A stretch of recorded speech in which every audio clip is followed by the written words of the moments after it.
Bonjour, M. Ray. Bonjour, madame. Je voudrais vous entendre, M. Ray, sur la nouvelle constitution qui est proposée. C'est vous qui aviez, en 2012, je crois, proposé la nouvelle catégorie membres sympathisants. Là, c'est un changement drastique qu'on fait à la Constitution. Qu'est-ce que vous pensez de ça? Moi, personnellement, je suis en faveur. C'est-à-dire que j'ai toujours eu l'idée que le Parti libéral n'est pas un club privé. Le Parti libéral se doit être plutôt un mouvement qui a la capacité de se présenter ouvertement au public, ouvertement à tout le monde. Alors, je vois beaucoup de positifs dans les possibilités d'un changement qui va même plus loin. Et par étape, on a la discussion. Il y aura toujours, on a des conventions pour les comtés qui sont ouvertes. Êtes-vous surpris de l'opposition?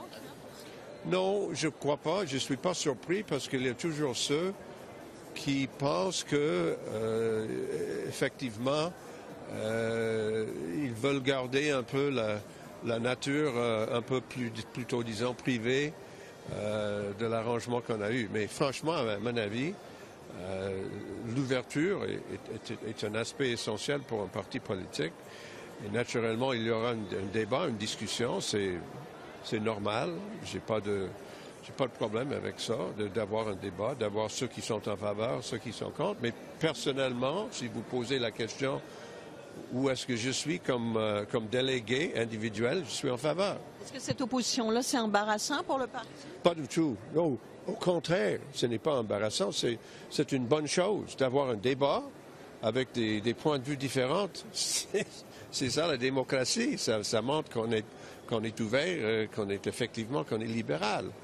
On ne veut pas avoir une convention où tout le monde est absolument d'accord sur toutes les choses, il n'y a pas de désaccord. Ce ne serait pas normal d'avoir une telle situation.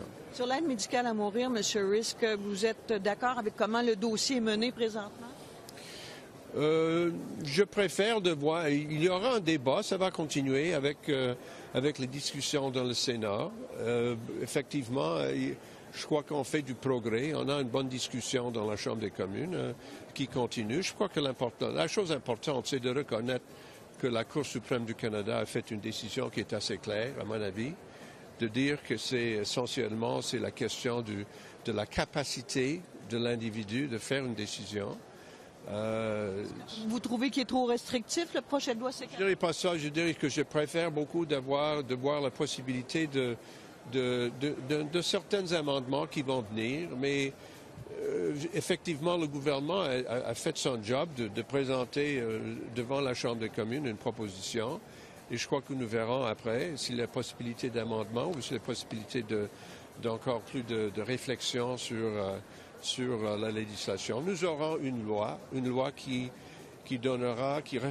va refléter plutôt les valeurs des Canadiens et aussi la loi qui existe, c'est-à-dire au moment où la Cour suprême du Canada dit quelque chose, il faut respecter. Vous parlez d'amendement, vous pensez à quel amendement? Non, je ne parle pas de détails, parce que c'est pas à moi, je ne suis pas un législateur, mais je vois naturellement les discussions. Je crois que la chose importante, c'est encore une fois, de dire oui, naturellement, il y a des différences d'opinion.